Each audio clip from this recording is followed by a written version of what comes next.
Big boss హౌస్‌లో అందరి families వస్తున్నాయి. నా ఫ్యామిలీ ఎప్పుడొస్తుందా అంటూ రీతు ఎంతగానో ఎదురు చూసిన తరుణం రానే వచ్చింది.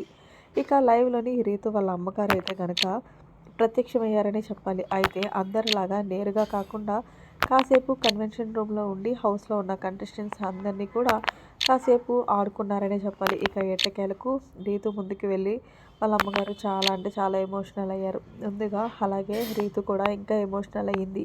దీంతో అమ్మ మిస్ యూ అంటే చాలా ఉన్నాయిరా నాన్న నిన్ను కొట్టడానికి అంటూ రీతు వాళ్ళ అమ్మగారైతే గనక రీతుని ముందుగా ఏం చెప్పావు నువ్వేం చేస్తున్నావు అంటూ గట్టిగా ఇచ్చుకునే ప్రయత్నం అయితే చేశారు.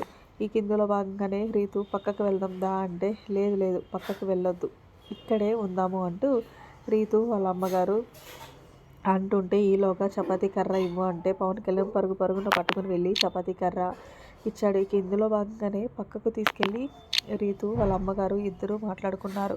అయితే వాళ్ళ అమ్మ అంటుంది, మనకి మగదిక్కు లేరు అన్నప్పుడు నువ్వెంత ఇదిగా ఉండాలి. ఇంత పెద్ద రియాలిటీ షోలో నువ్వెందుకు ఆ విషయాన్ని మర్చిపోయావు. పదే 10 సార్లు నువ్వు ఆ పవన్ వెనకాల ఎందుకు వెళ్తున్నావు అనేది నాకు అర్థం కాలేదు. నువ్వు బయట తప్పు చేసి హౌస్లోకి వెళ్ళిన తర్వాత కూడా ఇంత నెగిటివ్ అయితే అబ్బాయిల విషయంలో ఎలా రీతు నువ్వు గేమ్ ఆడడానికి వచ్చావు కానీ ఆ అబ్బాయితో బాండింగ్ పెట్టుకుని నీ గేమ్ని చెడగొట్టుకోవడానికి అయితే కనుక నువ్వు రాలేదు కదా. ఏదేమైనా సరే ఆ విషయంలో నాకు చాలా కోపం వస్తుంది. నువ్వు గేమ్ అనేదే మర్చిపోయావు. ఓన్లీ పవన్ కోసమే నీ లైఫ్ అన్నట్లు అయిపోయావు. ఎందుకు ఇలా చేసావు అంటే రీతు అది కాదమ్మా అదేమీ లేదు అంటే నీకొక విషయం చెప్తా. నీ గేమ్ అస్సలు బాలేదు రీతు. నేను నీకు చాలాసార్లు చాలా మందితో పంపించినా సరే, ఆ మెసేజ్ నువ్వు ఎందుకు తీసుకోలేకపోయావు? ఈ వారం నుంచి నీ గేమ్ మార్చాలి సరేనా? నువ్వు టాప్ 5లో ఉండాలని కోరుకుంటున్నాను. నువ్వు కప్పు తీసుకొని రావాలనుకుంటున్నాను అంటూ చెప్పుకొచ్చారు వాళ్ళ అమ్మ. దీంతో రీతు మళ్ళీ నేను నా తప్పు చేయనమ్మా క్షమించండి అంటూ చెప్పుకొచ్చింది రీతు. అలాగే కొంచెం డిమాండ్ పవన్కి దూరంగా ఉండు. తన గేమ్ బాగుంటుంది. నీ గేమే బాగుండట్లేదు అంటూ హెచ్చరించి ఆ తర్వాత హౌస్లో ఉన్న కంటెస్టెంట్స్ అందరితో మాట్లాడింది.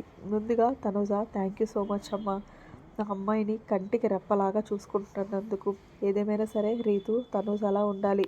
ఏ ఆడపిల్లైనా సరే అమ్మాయి హౌస్లోకి ఏ పని మీద వచ్చింది ఆ పనే చూసుకుంటుంది తప్ప ఇతర పనులు కూడా చూసుకుంటలేదు. తనుజ ఏదేమైనా సరే నీ గేమ్ చాలా బాగుంది నాన్న. నువ్వు ఆల్ ద బెస్ట్ నీకు అమ్మగారు అయితే తనుజని ఆకాశానికి ఎత్తేసారని చెప్పాలి. అలాగే తనుజ నువ్వు బయటకు వచ్చిన తర్వాత మా ఇంటికి రావాలి తప్పకుండా అంటూ ఆహ్వానించారు కూడా. ఇక ఇందులో భాగంగానే భరణి దగ్గరికి వెళ్ళి భరణి గారు బాగున్నారా హెల్త్ బాగుందా అని అడిగింది. ఇక ఇమాన్యుయల్ దగ్గరికి వెళ్ళి ఇమాన్యుయల్ నీ ఫ్రెండ్ తప్పు చేసినప్పుడు నువ్వు గట్టిగా 2 దెబ్బలు వేసి నచ్చ చెప్పాలని నీకు తెలీదా ఇది తప్పు అని చెప్పేసి అంటే మీరు అలా చెప్తే ఇంకా నన్నే కొట్టేస్తుందని నేను ఎందుకని చెప్పలేదు అంటే ఏదేమైనా సరే మన వాళ్ళు అనుకున్నప్పుడు ఏదైనా తప్పుడు దూరంలో వెళ్తే మనం వెంటనే దాన్ని చెప్పాలి అంటూ చెప్పుకొచ్చింది. సో ఫైనల్గా అయితే కనుక రీతు వాళ్ళ అమ్మగారు రీతుకి చెప్పిన మాటలు అండ్ అలాగే తనుజకి చెప్పిన మాటలు ఎలా ఉన్నది అనేది కామెంట్ చేయండి. మరిన్ని లేటెస్ట్ అప్డేట్స్ కోసం మన ఛానల్ సబ్స్క్రైబ్ చేసుకోండి. Thanks for watching. Bye. Have a nice day.